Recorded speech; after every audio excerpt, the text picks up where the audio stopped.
एक है D mart और एक है बिग बाजार। अब फर्क समझना, पूरा गेम चेंज हो जाएगा, इजी कर दूंगा।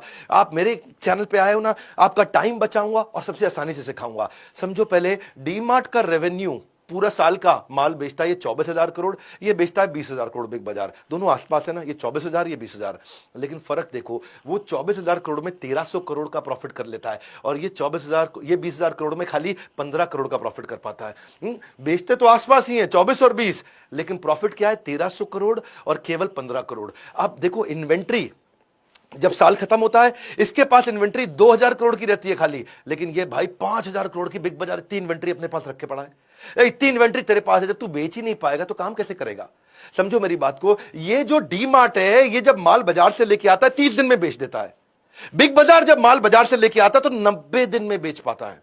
फर्क समझना इस बात का। ऐसे फर्क क्या पड़ता है भाई, 30 की जगह 90 दिन में बेच तो क्या फर्क है? लेकिन तूने अगर इतना माल रखे रखा अपने पास, बाजार में पैसा दिया, माल लिया, इतने दिन तक पड़ा रहा, वो 30 दिन में बेच रहा है, तू 90 दिन में बेच रहा है, इसका मतलब क्या है? 90 दिन की इंटरेस्ट कॉस्ट भी तो आती है भैया। 90 दिन जो मैंने पैसा बाजार में फेंक रखा है और मैं उस पर कमा नहीं पा रहा, 90 दिन बाद कमाऊंगा, उसका नुकसान है। ये यही दिक्कत आती है।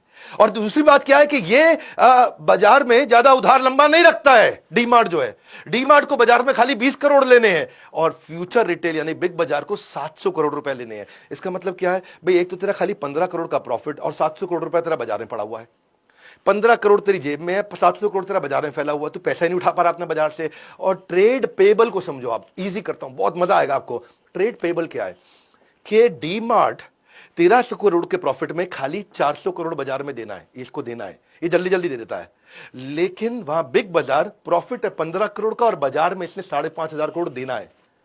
प्रॉफिट है 15 करोड़ का, बाजार में 5,500 करोड़ अभी देना है। ये फर्क समझिए कि मेरी जेब में पैसा है नहीं, दूंगा कैसे लोगों को? जब पैसा ही 15 है और 5,500 देना है, कहां से दूंगा? इसका मतलब बिग बाजार पे हमेशा कैश कम रहता है, इसलिए उसको लोन लेना पड़ता है, इसीलिए उसकी इंटरेस्ट कॉस्ट ज्यादा होती है। और जब ये बाजार को टाइम से देगा ही नहीं पैसा, तो बाजार भी इसको सस्ता माल नहीं देगा। अरे बिग बाजार को माल मत दो भैया, डी मार्ट को दे दो, पैसे टाइम से आ जाते हैं। यही चक्कर है कि जब ये 2017 में थे ना, 2017 में इसका 600 रुपए का शेयर था, आज 4 साल के बाद 3,000 रुपए का हो गया। और उसका 2017 में 250 रुपए का शेयर था अपने बिग बाजार का, आज 75 रुपया रह गया। ये फंडामेंटल्स जानते थे राधा कृष्ण दमानी, क्योंकि ये इन्वेस्टर थे, फंडामेंटल जानते थे। 600 रुपए से शेयर मार्केट में अपने प्राइस को जब 3,000 तक पहुंचाया तो इन्वेस्टर को 5 गुना का फायदा हुआ। और ये 250 से गिर के आज 75 रह गया, यानी केवल 1/3 रह गया। यही कारण है कि इसका मार्केट कैप बढ़ा। आज ये इतने अमीर कैसे बने? आपके मन में आता होगा ना भाई, इतने अमीर कैसे बने, इतने अमीर कैसे बने? कंपनी की वैल्यू बढ़ गई। इनकी कंपनी बन गई 2 लाख करोड़ की, क्योंकि फंडामेंटल अच्छे थे। इनकी कंपनी रह गई खाली 4,000 करोड़ की। 4,000 करोड़ और 2 लाख करोड़ बहुत फर्क है ना।